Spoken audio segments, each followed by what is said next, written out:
Aku Ini yang penasaran yang Pak Deki Ngandas, katanya Pak Deki Ngandas pernah mengatakan Yesus punya Tuhan. emang. Coba deh puterin. Oke, sebentar ya, sebentar. Saya putar dulu, bentar ya, sebentar. Nih, Pantesan Pak jangan Deki Ngandas malu. diem aja. Justru Bang Deki Ngadas bilang jangan malu. Bentar Bu ya. Ya kita nggak malu kok, kan ketuhanan Yesus sebagai Mesias yang tunduk kepada Bapa. Iya, itu udah 5 tahun yang lalu sih. Sebentar ya. Oke, kita dengerin dulu ya buat teman-teman ya. Ini Pak Deki Ngandas ya pernyataannya ya. Iya. Apa Dan itu? mestinya orang Kristen juga paham ya. Sejak kapan Yesus punya Tuhan, sampai kapan Yesus punya Tuhan, gitu ya. Bahwa Yesus adalah ciptaan. Nah, poin argumen yang saya maksudkan adalah mereka akan memperlihatkan kepada saudara bahwa Yesus sebelum dia mati melalui penyaliban, maupun setelah dia bangkit, maupun setelah dia naik ke surga, tetap adalah manusia. Dan itu bisa dibuktikan dari Alkitab. Nah, jadi mereka akan memperlihatkan kepada saudara teks-teks yang nanti saya akan perlihatkan juga kepada saudara, beberapa di antaranya, untuk membuktikan poin mereka bahwa Yesus adalah manusia. Even setelah dia naik ke surga. Dan sebelum saya memperlihatkan teks-teks itu untuk memperlihatkan kepada saudara poin argumen mereka untuk membuktikan tesis sesat mereka bahwa Yesus hanya manusia biasa, Yesus adalah ciptaan. Sebelum saya perlihatkan itu, saya ingatkan kepada saudara bahwa saya di dalam sesi pengajaran saya menanggapi presentasi dari Pak Beni Irawan beberapa malam yang lalu, khususnya Matius pasal 28 ayat yang ke-18 sampai dengan ayat yang ke-20. Saya menegaskan dan mengingatkan bahwa Yesus setelah kebangkitannya itu tidak berhenti menjadi manusia. Dan di kolom komentar dari video pengajaran itu, ada orang yang bertanya tentang apa dalil dari tesis saya bahwa Yesus setelah kebangkitan, even naik ke surga, tidak berhenti menjadi manusia. Nah, di dalam sesi pengajaran pada malam ini, saya akan memperlihatkan kepada saudara teks-teks yang membuktikan manusia setelah inkarnasi, setelah kebangkitan dari kematiannya, dan setelah kenaikannya. Dan saat ini Yesus memiliki dua natur sebagai Allah sejati dan manusia sejati. Nah, mari kita perhatikan, karena ini sudah cukup larut malam, lebih dari jam 10. Mari kita perhatikan teks-teks yang menjadi acuan mereka, dan saudara bisa dapatkan itu, saudara bisa temukan itu saat saudara membaca Alkitab. Dan even kalaupun mereka tidak menyerang iman saudara untuk membuktikan tesis sesat mereka bahwa Yesus itu ciptaan. Even kalaupun tidak ada serangan semacam itu. Sebagai orang Kristen, ketika saudara mendapati teks-teks yang akan saya perlihatkan berikut ini, secara natural saudara akan bertanya, kalau Yesus itu Tuhan, kenapa dia punya Tuhan? Nah, mungkin saudara masih bisa mengerti bahwa Yesus punya Tuhan. Tapi ketika saudara tiba pada teks-teks pasca kebangkitan, termasuk pasca kenaikan, di surga Yesus tetap dikatakan punya Tuhan. Saudara akan menjadi bingung, Tuhan kok punya Tuhan? Dan karena itu saya tadi mengatakan, ini adalah sebuah sisi pengajaran yang sangat penting bagi iman saudara sebagai seorang Kristen. Dan perhatikan baik-baik semua teks yang akan saya perlihatkan kepada saudara, akan saya kutip bagi saudara. Saya tidak bisa perlihatkan karena saya menggunakan HP sekarang, tapi saya akan sebutkan referensi-referensinya, termasuk membacakan isi teks itu. Dan kalau ada sejumlah teks yang terjemahannya bermasalah, akan saya jelaskan dari bahasa aslinya. Nah, jadi silakan perhatikan baik-baik semua teks yang akan saya bahas pada malam ini. Dan sebelum saya lakukan itu, sekali lagi saya minta bantuan saudara untuk menyebarkan link live pada malam ini, supaya lebih banyak orang bisa mendapatkan perlengkapan dan pengajaran iman yang baik, bukan hanya untuk menghadapi ajaran sesat, tapi juga menjawab pertanyaan-pertanyaan yang secara natural muncul di dalam benak mereka ketika membaca Alkitab, khususnya mengenai Tuhan Yesus Kristus. Nah, saya ingatkan juga bahwa keberatan-keberatan yang akan saya jawab pada malam ini, terutama mengenai Yesus punya Tuhan, itu bukan hanya datang dari para saksi Yehova, bukan hanya datang dari para penganut Arian yang percaya bahwa Yesus adalah ciptaan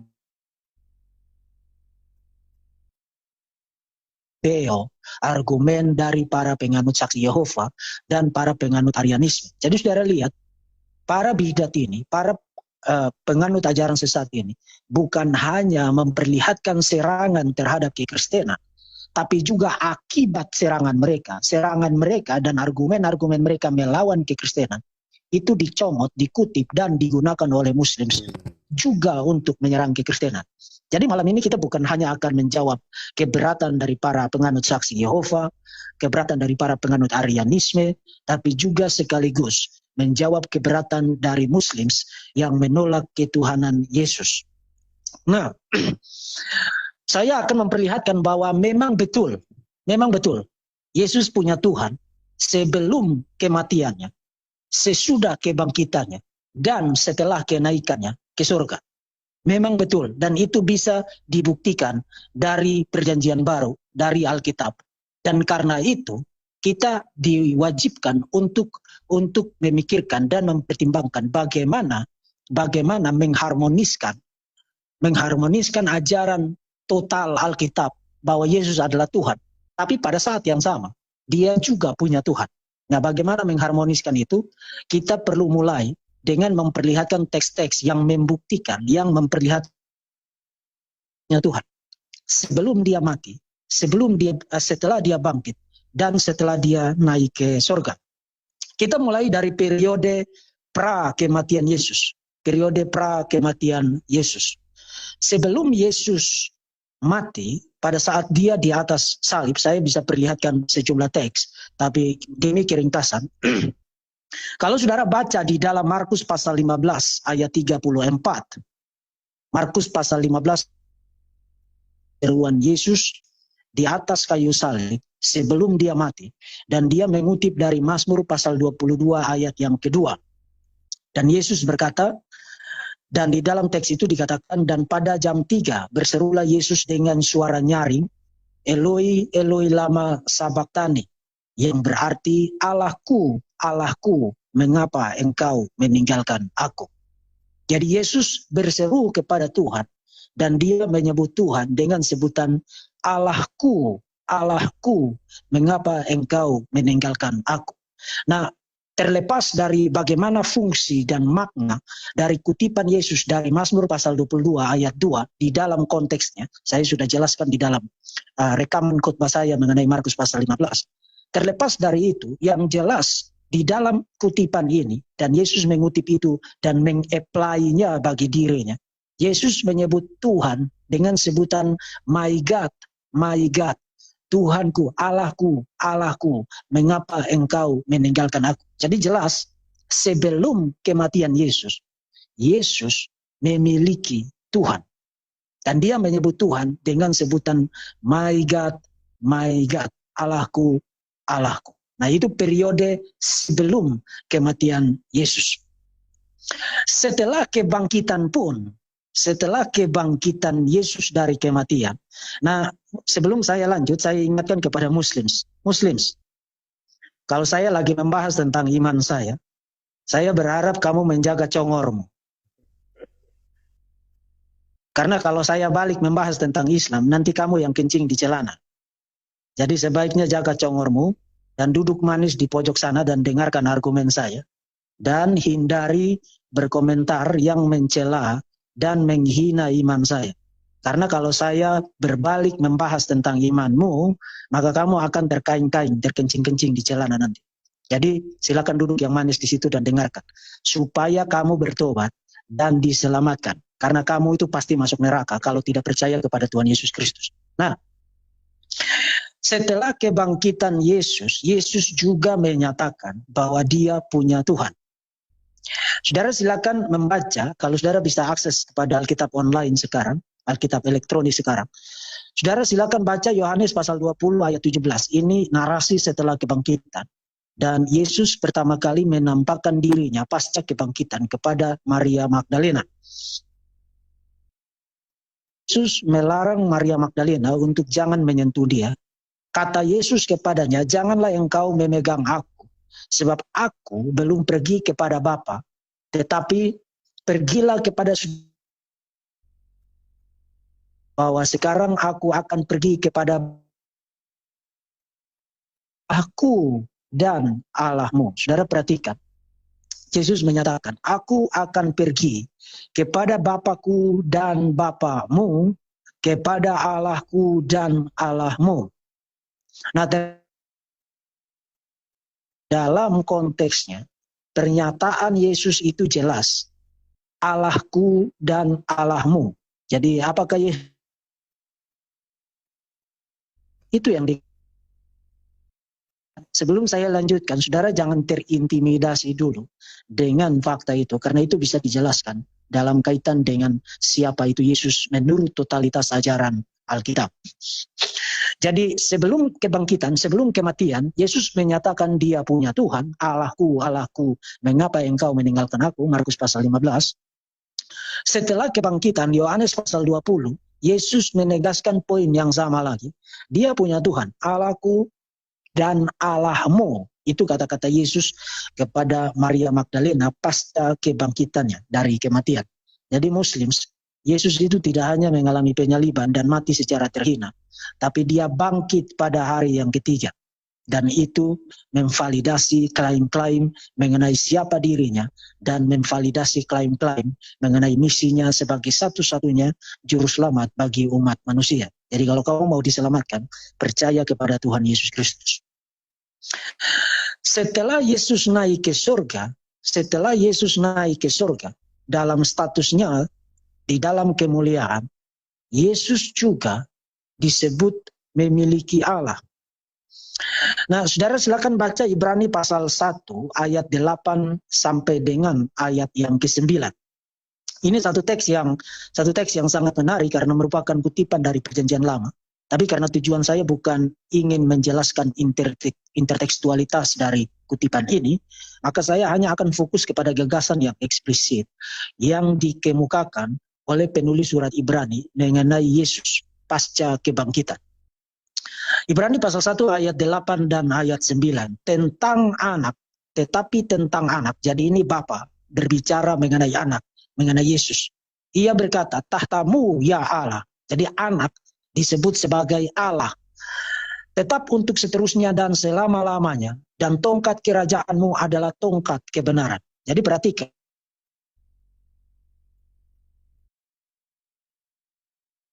Tetapi saudara perhatikan ayat 9.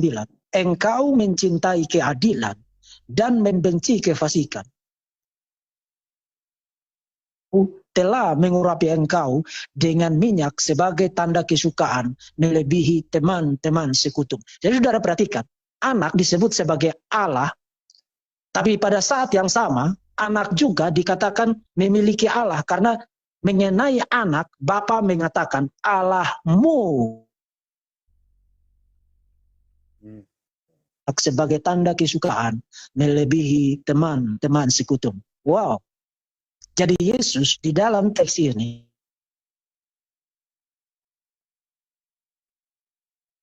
dideklarasikan sebagai sosok yang memiliki Allah. Karena dikatakan sebab itu Allah, jadi anak adalah Allah, sebab itu Allah, Allahmu telah mengurapi engkau dengan minyak sebagai tanda kesukaan. Jadi saudara lihat, sebelum kematian, setelah yaitu Yerusalem baru yang turun dari surga dari Allahku 4 kali. Dan namaku yang baru. Jadi saudara perhatikan, ini satu teks yang sangat spektakuler. Yesus dalam status kemuliaan di surga. Dan di dalam visi Yohanes, dia menyatakan, barang siapa menang, ia akan kujadikan soko guru di dalam bait suci Allahku, pertama. Dan ia tidak akan keluar dari situ, dan padanya kutuliskan nama Allahku, kedua. Kemudian nama kota Allahku, ketiga. Yaitu Yerusalem baru yang turun dari surga dari Allahku, keempat. Jadi 4 kali di dalam teks itu Yesus bicara tentang Allahku. Jadi event di surga sekarang Yesus punya Allah. Itu yang dikatakan oleh teks itu. Nah, maka pertanyaannya adalah bagaimana saudara memberikan argumen yang mengharmoniskan keyakinan iman saudara sebagaimana ajaran Alkitab bahwa Yesus adalah Allah, Yesus adalah Tuhan. Tapi pada saat yang sama dikatakan Yesus sebelum kematian, setelah kebangkitan, dan setelah kenaikan, Yesus memiliki Allah. Bagaimana saudara mendamaikan itu menjadi satu pandangan yang koheren, menjadi satu pandangan yang rasional untuk saudara imani. Nah, bagi beberapa orang itu adalah sebuah kontradiksi. Dengan kata lain, kalau Yesus itu Tuhan, dia pasti tidak punya Tuhan. Dan memang logika sederhananya begitu. Tampaknya itulah yang diasumsikan oleh Quran, termasuk juga diasumsikan oleh para penganut Arianisme, oleh para penganut saksi Yehova. Sehingga mereka membangun argumen bahwa karena Yesus punya Allah sebelum kematian, setelah kebangkitan, setelah kenaikan, sekarang di surga, karena Yesus punya Allah, maka Yesus pasti bukan Tuhan. Saudara bisa lihat logik yang mereka bangun untuk menyerang iman saudara, bukan? Itu logiknya.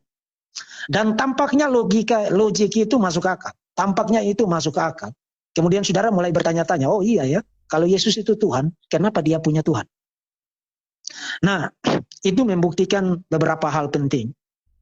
Tetapi yang paling utama, kalau saudara menganggap itu masuk akal, dan saudara bahkan dipengaruhi oleh logik itu, kemudian saudara meninggalkan Yesus sebagai Tuhan, itu justru membuktikan saudara tidak cukup baik mengenal iman saudara, dan tidak cukup baik mengenal siapa Tuhan Yesus yang saudara imani. Nah, kalau saudara sedang ada di dalam kondisi itu, jangan pesimis, jangan putus asa. Itu adalah tugas saya untuk memberikan pembekalan kepada saudara, dan tugas saya untuk menjaga dan melindungi iman saudara dengan memberikan pengajaran-pengajaran yang sesuai dengan totalitas ajaran Alkitab. Jadi silakan perhatikan bagaimana kita menjawab keberatan yang dibangun dengan logik. Kalau Yesus punya Tuhan, maka dia pasti bukan Tuhan. Itu adalah argumennya, itu adalah logiknya. Sekali lagi, bagaimana kita menjawab argumen itu? Dan saya berharap saudara perhatikan baik-baik argumen saya untuk menjawab serangan tersebut. Pertama, logik itu gagal untuk mengakomodasi ajaran total Alkitab mengenai siapa itu Yesus. Logik itu hanya valid, hanya benar kalau Yesus itu hanya punya satu natur. Ya, logik itu hanya benar kalau Yesus itu monofisit. Dan itulah yang diasumsikan di dalam Quran surat 5 ayat 72. Kalau Yesus hanya punya satu natur, maka logik itu benar, valid, dan sound. Tetapi problemnya adalah seluruh ajaran perjanjian baru, totalitas ajaran perjanjian baru, kalau dirangkum, maka hasilnya adalah doktrin yang disebut dengan sebutan hypostatic union. Yesus itu satu pribadi dengan dua natur, dengan dua sifat. Yesus itu Allah sejati sekaligus manusia sejati. Allah yang menjadi manusia. Muslims, jangan goblok terus. Ini udah 14 abad. Orang-orang Kristen tidak pernah mengangkat manusia menjadi Tuhan. Yesus adalah Yahweh yang berinkarnasi menjadi manusia. Dan di dalam momen inkarnasinya, Yesus memiliki dua natur. Natur ilahi, keilahian yang sejati, dan natur kemanusiaan yang sejati. Satu pribadi, dua sifat, dua natur. Natur ilahi, natur manusia. Itu Yesus. Itu yang disebut dengan doktrin hypostatic union. Doktrin hypostatic union.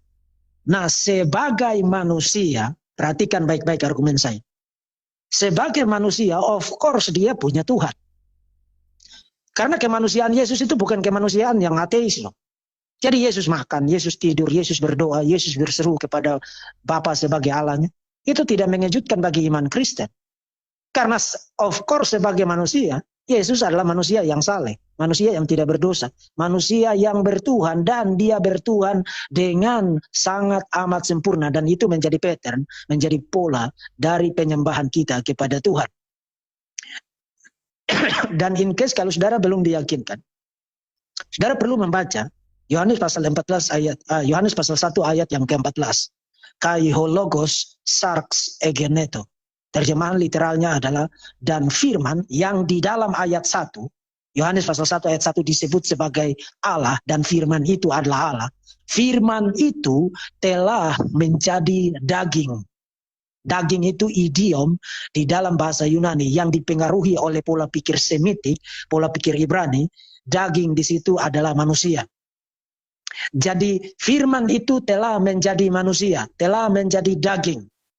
Dan kalau saudara baca di dalam perjanjian lama, bukankah di dalam Yeremia pasal 32 ayat 7, Yeremia pasal 32 ayat 7, dikatakan bahwa aku Tuhan Allah atas segala makhluk. Nah di dalam bahasa Ibrani-nya kalau diterjemahkan Allah atas segala daging, God over all flesh, Allah atas segala daging. Nah makanya tadi saya katakan kata daging di situ itu adalah idiom Semitik untuk bicara tentang manusia. Dengan kata lain Allah atas semua orang. Nah kalau Yesus itu manusia sejati, maka of course Yahweh adalah Allah bagi Yesus. Saudara tidak expect Yesus jadi manusia, kemudian dia jadi manusia yang Gimana Bu?